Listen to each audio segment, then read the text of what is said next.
皆さんこんにちは。今まで僕は M1 Mac mini を使ってきたんですけれども、今回 M1 Pro MacBook Pro に移行しました。今回は M1 Mac mini を選んだ理由と M1 Pro MacBook Pro に移行した理由について話していきたいと思います。では行ってみましょう。まず、M1 Mac mini を選んだ理由から話していきたいと思います。理由は2つあって、1つは使う場所の問題です。当時ワンルームの部屋に住んでいたというのもあって PC を使う場所って1箇所だったんですよね。でさらにコロナ禍だったので外への作業も実際にはなかったというのもあって、デスクトップで全く問題ないなというふうに思っていました。当時は MacBook Air 2017年モデルを使っていたんですけれども、ずっとクラムシェルモードで運用してまして、それであればもうデスクトップにすればいいじゃないかっていうふうに思ったのも覚えてますね。もう一つはコスパの問題で、当時自分は外付けのディスプレイやマウス、キーボードを持っていたので、ノート PC を買うよりもデスクトップ PC を買った方が安く済んだからです。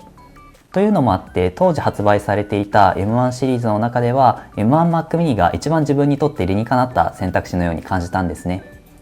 じゃあなんで移行したのかっていうところなんですけれども、これも理由は2つありまして、一つはですね、やっぱりノート PC に移行したいというのと、あともう一つは M1 Mac mini に感じていた不満を解消したいというふうな思いから今回移行しました。それぞれ話していきたいと思うんですけれども、まずはノート PC に移行したいという理由についてです。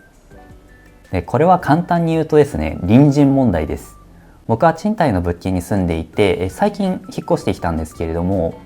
作業部屋で作業していると隣の部屋から何かコツコツした音が聞こえてくるんですよね。個人的には隣人の音は気になるタイプなので少しストレスなんですよね。というのもあって、隣人の音がすごくひどい時っていうのは別の部屋で作業したいと思ってました。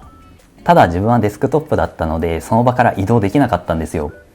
PC がデスクトップだから隣人の音に耐えなければいけなくて、自分が少しずつストレスを溜めていくというのもなんだか途中でバカバカしく思ってきてしまって、それであればノート PC に移行すればいいじゃないかっていうところで移行を考え始めました。次に M1 Mac mini に感じていた不満を解消したかったからという点について話していきたいと思います。M1 Mac mini には8割ぐらいは満足してたんですけれども、2割ぐらいちょっと不満があったんですね。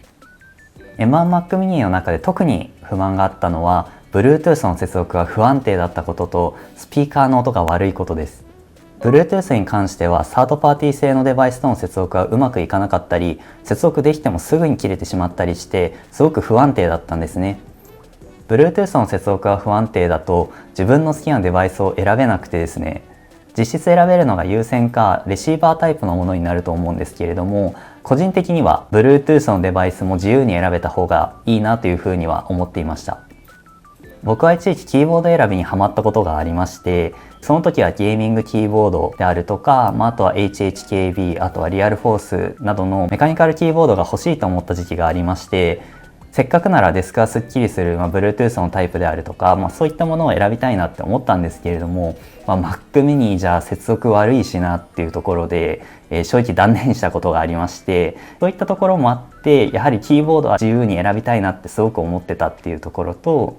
あとマウスについてもですね、現状はトラックパッドで全てやってるんですけれども、将来的には編集の効率化も考えたいと思ってまして、その時にマウスしっかりいいのを選びたいなっていうふうに思ってるんですけれども、これをまたですね、Bluetooth タイプは選べないっていう、前提で基本的には考えることになるかなって思っていて、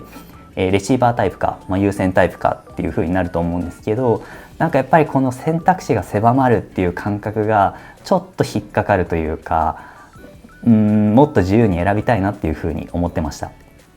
次にスピーカーの音についてなんですけれども、 M1 Mac mini のスピーカーって前も動画で話したんですけれども、ちょっとシャカシャカした音がしてあまり音質がいいとは言えないと個人的には思っています。で、外付けのスピーカーを探したんですけれども、なかなか気に入るものがなかったんですね。そもそも外付けのスピーカーを置いてしまうとデスクのスペース取ってしまうので、個人的にはあまりやりたくないなというふうに思っていたのもあります。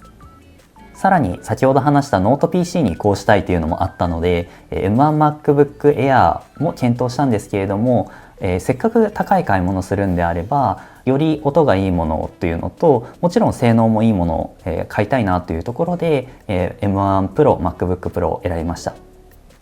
ちなみに M1 から M1 Pro に移行してどのぐらい性能の向上を感じたのかっていうところについては、また別途動画にしたいと思います。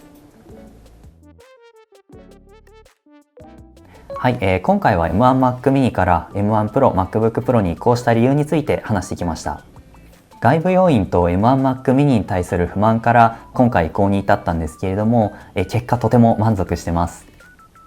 M1 Mac mini のデメリットであったり、M1 Pro MacBook Pro のファーストインプレッションについては以前動画にしていますので、ぜひそちらも見ていただけると嬉しいです。